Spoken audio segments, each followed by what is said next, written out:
What's happening, everyone? Welcome back to our channel. Alright, so we're back again with more news. Second time this week. I know we said we're only going to do once a week, but some more stuff came up, so we thought, let's just tell you what's going on again. There's a lot going on. There's so much, so should we just jump straight into it? Yeah, let's go for it. Okay, so breaking news today. An inquiry found that Preti Patel broke behaviour rules. She has been found guilty of bullying civil servants. So obviously earlier on in the year, I believe, we heard about allegations of bullying against Preti Patel within the Home Office, and now an inquiry has concluded that she's been found guilty of bullying her staff. However, the Prime Minister is backing her.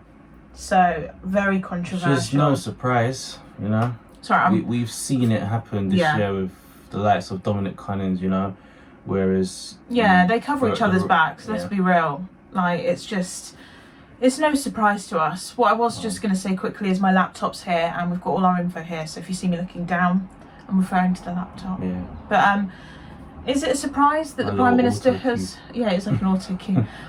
Is it a surprise that the Prime Minister's backed her? Not really. No.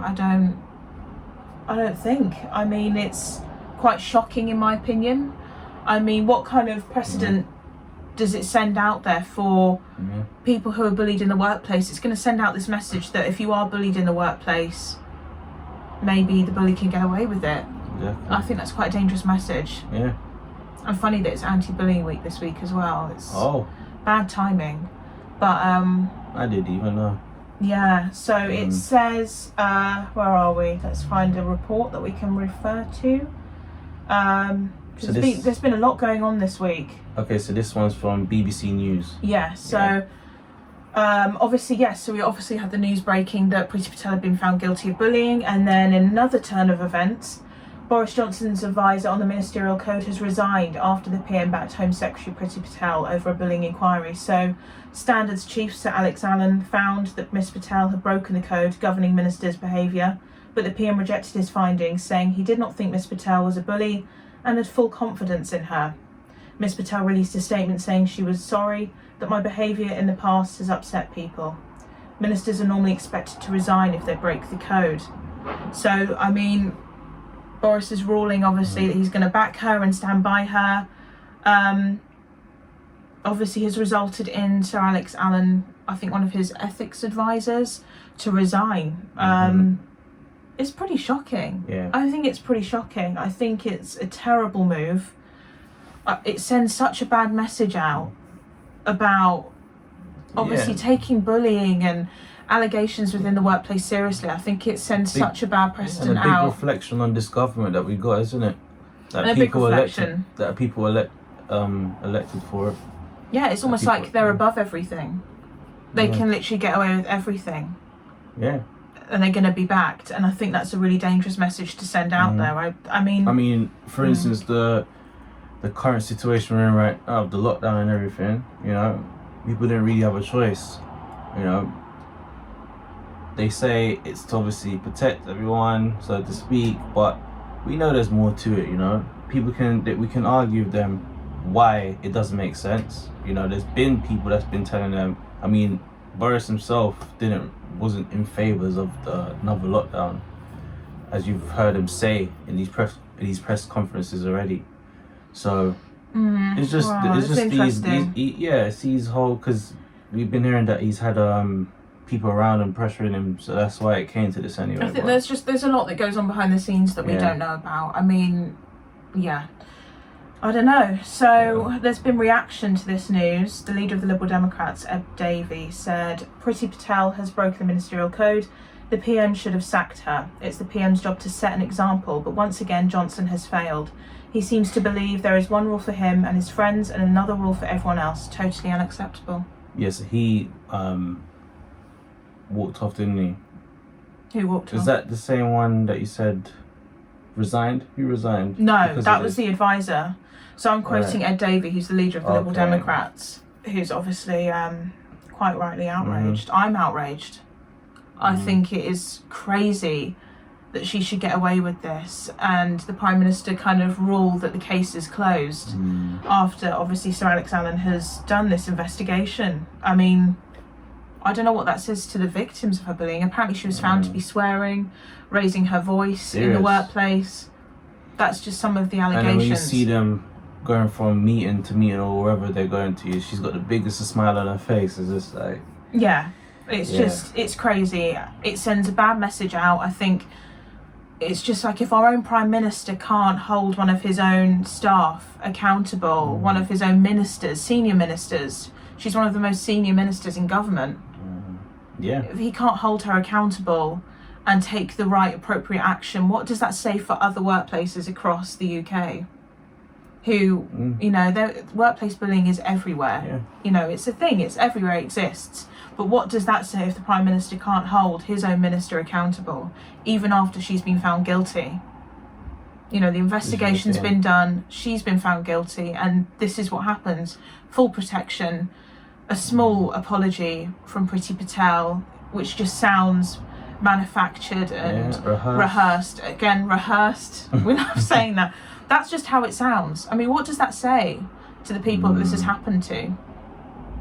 But yeah, let us know what you think. Do you think that Boris was right to back her, and do you think her apology was enough, or do you think more should have been done? Do you feel like she should have been sacked, like usual protocol? Let us know. This is a very interesting story that I don't think will be going anywhere for a while. It's not going to stop here. Yeah, so I mean, we learn by the day different things that are going on, different things come to light, and as they say, the truth must always I mean, we're still yet to know about Cummins as well.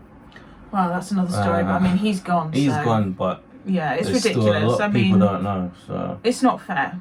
It's definitely not fair. It's just crazy. It's crazy. But anyway, the next story we have. Which one should we go with next, Akeem? We've got two more stories. I think we'll go with this one. On the line of coronavirus, I know we're all tired of COVID. We've had enough, but you know, it's there. So a Danish study finds that face masks provide limited protection to wearers. Yes. So this is Reuters. A Danish study released on Wednesday found face masks provide the wearer with only limited protection against COVID-19 infection, but said this should not be used to argue against their widespread use to prevent people infecting others. That's just confusing anyway. Interesting. There's a lot of controversy around face mask wearing. You know, some people don't believe in wearing face masks. Some people, I mean, we see people walking on the street on their own with a face mask on. Some people are completely attached to their face masks. Yeah. I don't like them, you don't like them. No. But I don't know. I feel like the science around face mask wearing is so unclear. Yeah, I mean, personally, we both experienced the same sort of thing with like what it does, like the effect it has on us. Because after, it doesn't even take long, like a minute or two, you start to feel a bit of pressure going up to your in your head. It's not nice. Like, so really and truly, they say it's to protect us from others and others from us and whatever's in the atmosphere, but it's actually doing more damage to us, you know? Yeah, I mean, I don't know. I don't even know the science behind face masks. You hear one thing one week, one thing another week. You hear that, you know, it's protecting people against COVID and protecting yourself. And then on the other hand, you're hearing that obviously maybe you're breathing your own air in and it's toxic, or, you know, we just hear all these different things. But this study has found this. But what I find, it is confusing even reading it now, because it's almost saying that they provide limited protection, but on the other hand, this should not be used to argue against their widespread use to prevent people infecting others. So I guess maybe the study is saying that they're not all the way kind of protective, but maybe they are still preventative. God, that's confusing. I mean, it says in the study, which was carried out in April and May when Danish authorities did not recommend wearing face masks, so it's over 6,000 adults were divided into two groups, one wearing face masks and one control group. After 1 month, 1.8% of the people wearing masks had been infected, while 2.1% of the people in the control group had tested positive. So this is Copenhagen University Hospital said in a press release. The study does not confirm the expected halving of the risk of infection for people wearing face masks, it said. The results could indicate a more moderate degree of protection of 15 to 20%. However, the study could not rule out that face masks do not provide any protection. I don't know, face masks are very divisive. It's a divisive topic. Do you know, there's been a lot of divisive topics this year. I mean, we've got the vaccine, which is divisive, and then we've got face mask wearing, which is also divisive. I mean, we've heard of people entering shops not wearing a face mask for all manner of reasons. It could be, you know, medical reasoning, they could be medically exempt, or it could be mental health reasons, and, you know, arguments have broken out, debates, you know, people falling out with each other, and God, it's using just... it to police people, you know, people using it as a chance to, to act like there's some sort of like high authority person. So yeah, people are loving this at the same time. It's very divisive. I mean, we wear our face masks. I mean, obviously no one enjoys wearing a face mask. It's so uncomfortable, especially if you're doing a long shopping trip. And it's you so know what? uncomfortable. People are really feeling it now, because because you remember when the lockdown first started, when was it, end of March, the whole mask thing wasn't making it mandatory. It only became mandatory but what was it, either between, what was it, June? God, I can't remember. About May, June times, you know. So from then till now, you know, 6 months plus on, it's just like, that's what I'm saying, up to this point people are really getting tired of it now. It's just confusing. Us too, you know. So our last story is regarding the Sainsburys advert, which came out recently. It features a black family, and well, the reaction has been pretty shocking. It's been going off with this, It's quite disturbing reading a lot of the reactions to the advert.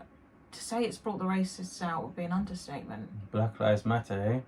But I mean, I found it very worrying, actually, the reaction, because I see there was a Sainsburys advert, so there was like two different ones or variations. There was one featuring a white family, one with a black family. But what I don't understand is what's wrong with having a black family in an advert. Because they don't like seeing it. That's the harsh reality. Like, what? You know? What is the problem? Like, what is the problem? Why are black people a threat? You know, black people have been in this country for a long time. So why can't we have, you know, a true reflection of that and society in our adverts? I don't understand, and I don't get why that's an issue. I really don't get that. But anyway, it was shocking. What were your thoughts on the reaction? Because we read the reactions together, some of them are just disgusting. I do not even want to read them out. I'm not reading any reaction out. They were just appalling and awful, and just, sorry, an example of everything that's wrong with society, honestly. For me, the comments I saw from, what was it, Twitter or Instagram, one of those places? Yeah, I mean, I'll mention one. That we saw, that the racist people said what they said. Tell you the truth, I can't even remember what they said. I can't mention. That's to show you how I didn't even bother, like, try to digest it, and I just saw it, and it's like, whatever, but I'm not. Something along the lines of why is there black people on the TV? Well, we've got along them lines, but I can't. I didn't even. I'm on the Independent right now, and there is some that are highlighted. There's one that says, "Where are the British people?" Oh, you know what? That sounds a bit familiar as well. Which is just crazy. I can't believe that one advert would trigger people so much. One advert of a black family enjoying Christmas. I mean, I just don't get where the harm in this advert is. But it's worrying. I'm genuinely worried. Like, I'm worried that there's people out there that have responded like that. Obviously, we know racism still exists. But to see it like that, and to see an advert trigger people that much, that they have to go online and actively write these vile things. Twitter's the place where you see that mostly, because it's a free-for-all. GMB's Twitter, I can't remember why we was on it, but it was on there once, and it's like, it was Adel and maybe Ranveer. And Ranveer. Yeah, and then someone said, what happened to all the white presenters? Yeah, it's just, you know, so. Oh, I'm just reading in the Metro now. So that was this year as well. About 2-3 months ago as well. Yeah, I remember hearing about that. It's crazy. So we're hearing. Yeah, as soon as I saw it, I told you straight away.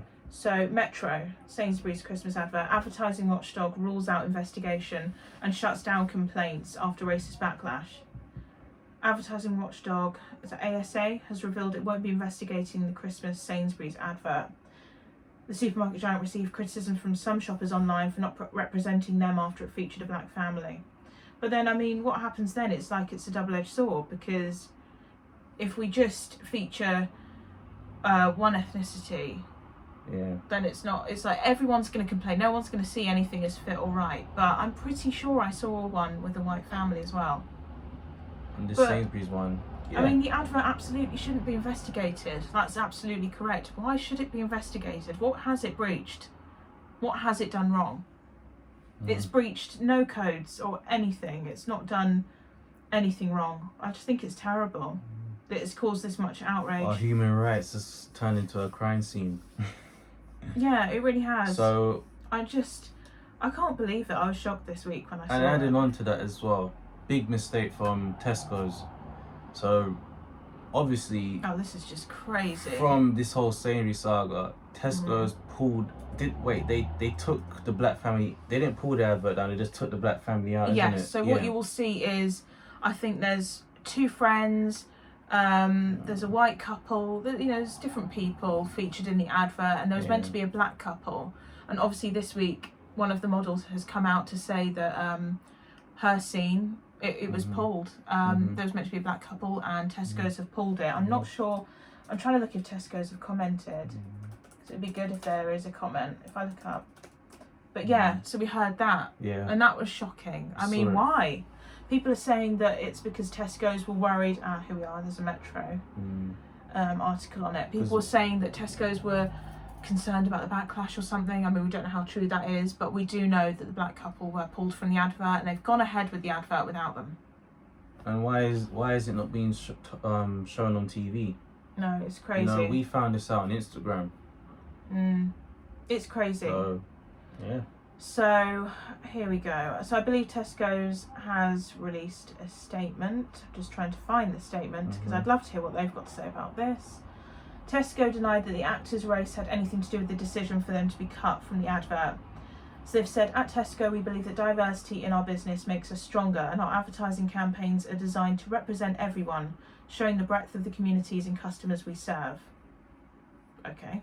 Our Food Love Stories campaign has featured many stories from people of all backgrounds.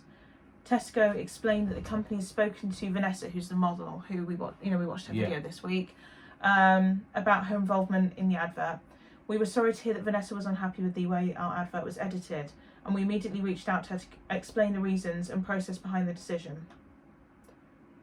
And these reasons are... I mean, what are the reasons? Like, what is the reason? Something's just so fishy about this. And even in that, they still didn't explain. I mean, there's no explanation. It's just, it's your typical bland, kind of it's just uninformative. It's not informative. It's just kind of their way of getting around the subject without actually saying anything. It's like we're saying all these words, but there's no meaning. There's no nothing. This is the other thing though. It's like, if Vanessa didn't take it to Instagram and tell us about this, we would never have known. Yeah, I'm just really confused by that. I don't get what their reason was. It would have to be an incredibly good reason though. Yeah. But I'm not sure anyway. I mean, I don't know. We can speculate on the reasoning. We don't know. I was hoping that statement might confirm why, but I guess we don't know. I guess maybe we'll find out in due course. I'm not sure.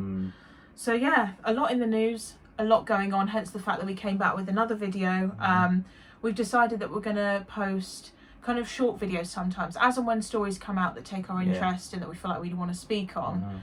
We'll post short videos. But yeah, that kind of concludes our video. Videos or info that's going to be informative to a majority of people. So yeah, we're very in tune with the news. Like we are, aren't we? We're kind of we engage in the news a lot. Not necessarily always mainstream media. Sometimes it's independent journalists, like I said in the last video.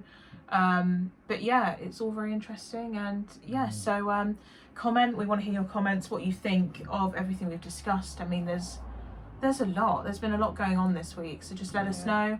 Like, subscribe, share the video, and yeah, like I said, we'd love to know what you think. Do you have any words again? Yeah, just keep tuned. As we said, we're just gonna keep tuning in, week out. Give you guys individual videos as well. Yeah. Might see Tara by herself, might see me by myself in one as well, but yeah. So follow our Instagram, and we'll just we'll be posting as and when, trying to, as we said in our last video, make sense out of the nonsense. There's a lot of nonsense out there. Nonsense behaviour, nonsense information, no information, it seems, in a lot of circumstances at the minute, so we're just trying to make sense of it. Yeah, there's a biased information out there, you know, so I feel like we're in a time now where people are craving that sort of just realness, just realness, be real, and and an escape from what's going on right now as well. Anyway, Lord knows we all need an escape, although I suppose we are discussing things sometimes, but anyway, thank you for watching the video, and we will see you in our next one. All right.